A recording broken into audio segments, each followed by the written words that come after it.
जय श्री कृष्ण सा। आप सभी का आपके अपने चैनल आरजे भक्ति जोन पर स्वागत है। सभी को नवरात्रि की हार्दिक शुभकामनाएं।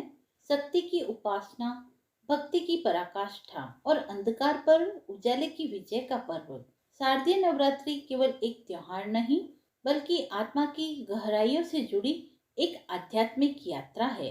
हर वर्ष अश्विन मास के शुक्ल पक्ष की प्रतिपदा से लेकर नवमी तक चलने वाला यह पर्व माँ दुर्गा के 9 रूपों की पूजा का प्रतीक है। लेकिन आपने कभी सोचा है कि आखिर क्यों मनाते हैं नवरात्रि? क्यों कहते हैं कि नवरात्रि में की गई साधना का फल कई जन्मों तक चलता रहता है? इन सब प्रश्नों का उत्तर हमें मिलेगा शारदीय नवरात्रि की इस पावन कथा में। तो आइए पूरी भक्ति और श्रद्धा के साथ सुनते हैं नवरात्रि की कथा। बृहस्पति जी बोले, हे ब्रह्मा जी, आप अत्यंत बुद्धिमान, सर्वशास्त्र और चारों वेदों को जानने वालों में श्रेष्ठ हैं। हे प्रभु, कृपा कर मेरा वचन सुनिए।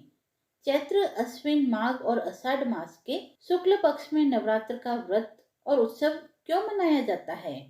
हे भगवान, इस व्रत का क्या फल है? किस प्रकार करना उचित है?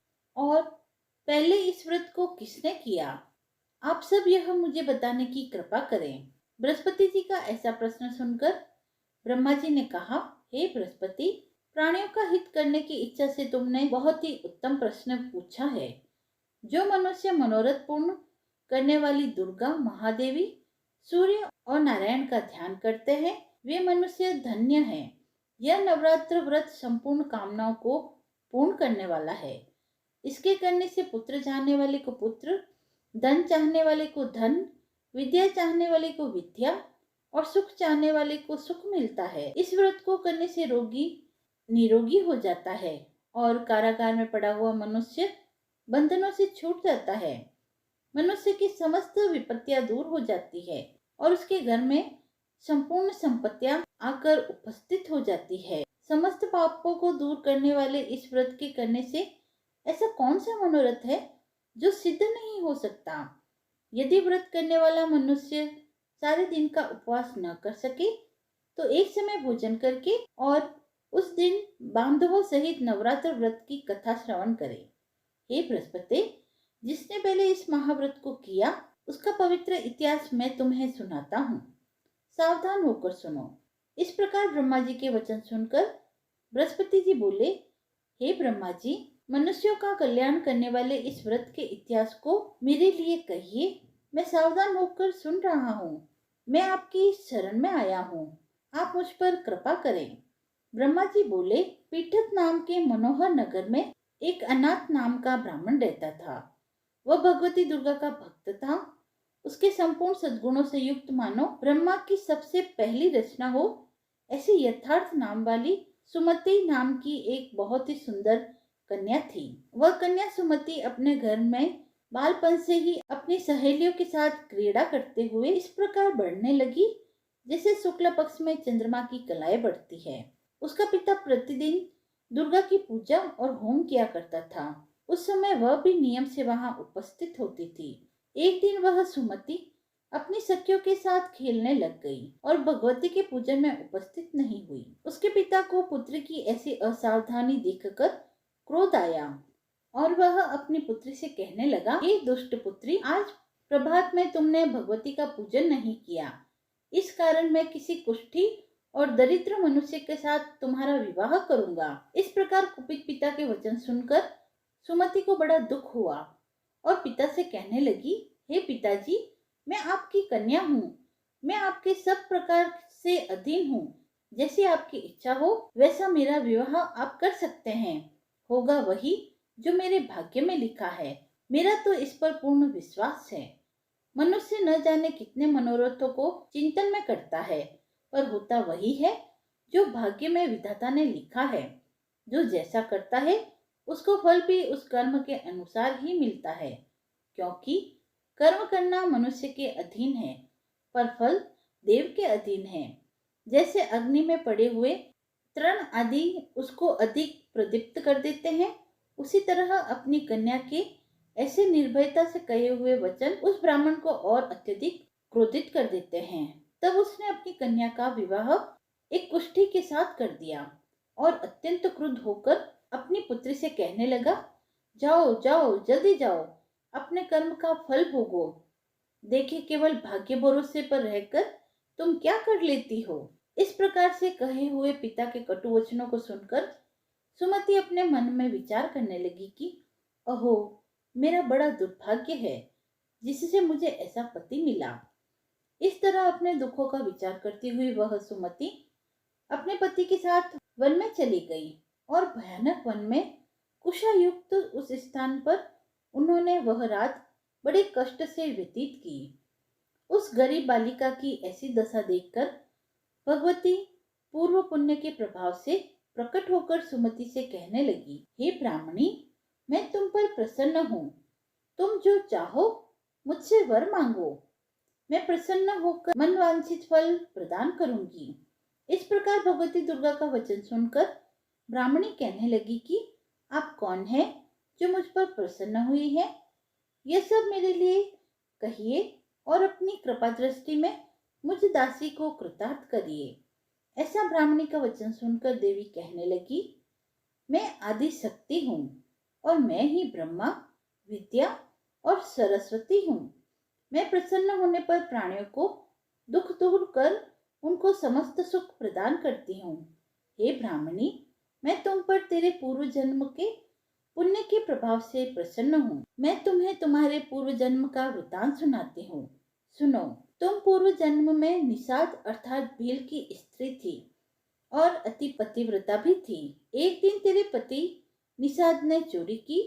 चोरी करने के कारण तुम दोनों को सिपाहियों ने पकड़ लिया और ले जाकर जेल खाने में बंद कर दिया। उन लोगों ने तेरे को और तेरे पति को भोजन भी नहीं दिया। इस प्रकार नवरात्र के दिनों में तुमने न तो कुछ खाया और न जल पिया, इसीलिए 9 दिन तक नवरात्र का व्रत हो गया। हे ब्राह्मणी, उन दिनों में जो व्रत हुआ उस व्रत के प्रभाव से प्रसन्न होकर मैं तुम्हें मनोवांछित फल प्रदान करने आई हूँ। तुम्हारी जो इच्छा हो सो मांगो। इस प्रकार माता दुर्गा के कहे वचन सुनकर ब्राह्मणी बोली कि अगर आप मुझ पर प्रसन्न हैं तो हे माँ, आपको मैं प्रणाम करती हूँ। कृपा करके मेरे पति के कोढ़ को दूर करें। देवी कहने लगी, उस दिन से जो तुमने व्रत किया था उस व्रत के एक दिन का पुण्य अपने पति का कोढ़ दूर करने के लिए अर्पण करो। मेरे प्रभाव से तेरा पति का कोढ़ दूर हो जाएगा और सोने के समान शरीर वाला वह हो जाएगा। ब्रह्मा जी बोले। इस प्रकार देवी का वचन सुनकर वह ब्राह्मणी बहुत प्रसन्न हुई और पति को निरोगी करने की इच्छा से ठीक है ऐसा बोली। तब तक उसके पति का शरीर माँ भगवती की कृपा से कुष्ठहीन होकर अत्यंत कांति युक्त हो गया, जिसकी कांति के सामने चंद्रमा की कांति भी क्षीण हो जाती है। वह ब्राह्मणी पति की मनोहर देह को देखकर देवी को अति पराक्रम वाली समझकर स्तुति करने लगी। हे दुर्गे, आप दुर्गत को दूर करने वाली, तीनों जगत का संताप हरने वाली, समस्त दुखों को दूर करने वाली, रोगी मनुष्य को निरोगी करने वाली, प्रसन्न होने पर मनोवांछित फल देने वाली और दुष्ट मनुष्य का नाश करने वाली हो। आप ही सारे जगत की माता और पिता हो। हे अम्बे, मुझे अपराध रहित बाला की मेरे ही पिता ने कुष्ठा के साथ विवाह कर मुझे घर से निकाल दिया। उसकी निकाली हुई मैं पृथ्वी पर घूमने लगी। आपने ही मेरा इस विपत्ति में उद्धार किया है। हे देवी, मैं आपको प्रणाम करती हूँ। मुझ दिन की रक्षा कीजिए। ब्रह्मा जी बोले, हे बृहस्पति। इस प्रकार उस सुमति ने मन से देवी की स्तुति की। उससे की हुई स्तुति सुनकर देवी को अत्यधिक प्रसन्नता हुई और वह ब्राह्मणी से कहने लगी, हे ब्राह्मणी, तुम्हारे उदयन नामक एक अति बुद्धिमान, धनवान, कीर्तिवान और जितेंद्रिय पुत्र शीघ्र होगा। ऐसा कहकर वह देवी उस ब्राह्मणी से फिर कहने लगी कि हे ब्राह्मणी, और जो तुम्हारी इच्छा हो वह मांग लो। ऐसा भगवती दुर्गा का वचन सुनकर सुमति कहने लगी, हे माँ, अगर आप मेरे पर प्रसन्न हैं तो कृपा कर मुझे नवरात्रि की विधि बतलाइए। हे दयावती, जिस विधि से नवरात्र व्रत करने से आप प्रसन्न होती है उस विधि और उसके फल को मेरे लिए विस्तार से कहिए। इस प्रकार ब्राह्मणी के वचन सुनकर माँ दुर्गा कहने लगी, हे ब्राह्मणी, मैं तुम्हारे लिए संपूर्ण पापों को दूर करने वाली नवरात्रि व्रत की विधि को बतलाती हूँ। सुनो, जिसको करने से तमाम पापों से छुटकारा अर्थात मोक्ष की प्राप्ति हो जाती है। अश्विन मास के शुक्ल पक्ष की प्रतिपदा से लेकर 9 दिन तक विधि पूर्वक व्रत करें। यदि दिन भर का व्रत न कर सके तो एक समय का भोजन करें। पढ़े लिखे ब्राह्मणों से पूछकर घट स्थापना करें और वाटिका बनाकर उसको प्रतिदिन जल से सींचे। माँ काली, महालक्ष्मी और महा सरस्वती की मूर्ति बनाकर उनकी नित्य विधि सहित पूजा करें। पुष्पों से विधि पूर्वक अर्घ दें। बिजोरे के फूल से अर्घ देने से रूप की प्राप्ति होती है।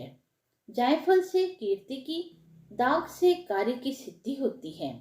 आंवले से सुख और केले से भूषण की प्राप्ति होती है। इस प्रकार फलों से अर्घ देकर यथाविधि हवन करें। खांड, घी, गेहूं, शहद, जौ, तिल, बिंब, नारियल, दाक और कदम, इनसे हवन करें। गेहूं होम करने से लक्ष्मी की प्राप्ति होती है। खीर व चंपा के पुष्पों से धन और पत्तों से तेज और सुख की प्राप्ति होती है।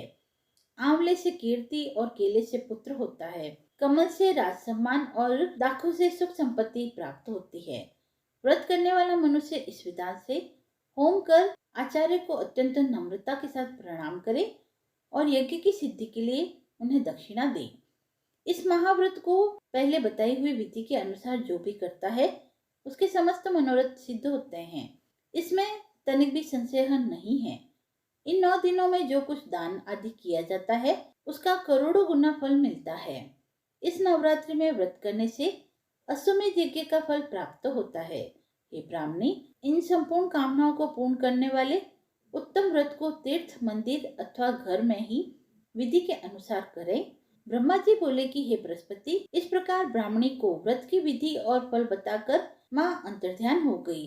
जो मनुष्य या स्त्री इस व्रत को भक्ति पूर्वक करता है वह इस लोक में सुख पाकर अंत में दुर्लभ मोक्ष को प्राप्त करता है। हे बृहस्पति, यह दुर्लभ व्रत का महात्म्य मैंने तुम्हें बतलाया। ऐसे ब्रह्मा जी के वचन सुनकर बृहस्पति जी आनंद के साथ रोमांचित हो गए और ब्रह्मा जी से कहने लगे, हे ब्रह्मा जी, आपने मुझ पर अति कृपा की जो अमृत के समान इस नवरात्रि व्रत का महात्म्य सुनाया। हे प्रभु, आपके बिना और कौन इस महात्म्य को सुना सकता है। ऐसे बृहस्पति जी के वचन सुनकर ब्रह्मा जी बोले, हे बृहस्पति, तुमने सब प्राणियों का हित करने वाले इस अलौकिक व्रत को पूछा है, इसीलिए तुम धन्य हो। यह भगवती शक्ति संपूर्ण लोकों का पालन करने वाली है। इस महादेवी के प्रभाव को कौन जान सकता है। तो इस प्रकार पूरी होती है नवरात्रि की यह अद्भुत कथा, जो हमें सिखाती है कि जब हम अपनी आंतरिक शक्ति को पहचानते हैं तब असंभव भी संभव हो जाता है। माँ दुर्गा के 9 स्वरूप न केवल बाह्य शक्तियों के प्रतीक है बल्कि हमारे भीतर छिपे आत्मबल, धैर्य, साहस, करुणा और ज्ञान के भी प्रतीक है। इन 9 दिनों की तपस्या, पूजा, उपासना और भक्ति सब हमें गहरी आत्मिक परिवर्तन की ओर ले जाते हैं। यदि आपको यह वीडियो पसंद आया हो तो आप वीडियो को लाइक करें, चैनल को सब्सक्राइब करें, कमेंट बॉक्स में जय माता दी लिखकर अपनी भक्ति को व्यक्त करें और ऐसी ही धार्मिक कथाओं व व्रत महात्म्य को सुनने के लिए जुड़े रहें आरजे भक्ति जोन के साथ। धन्यवाद।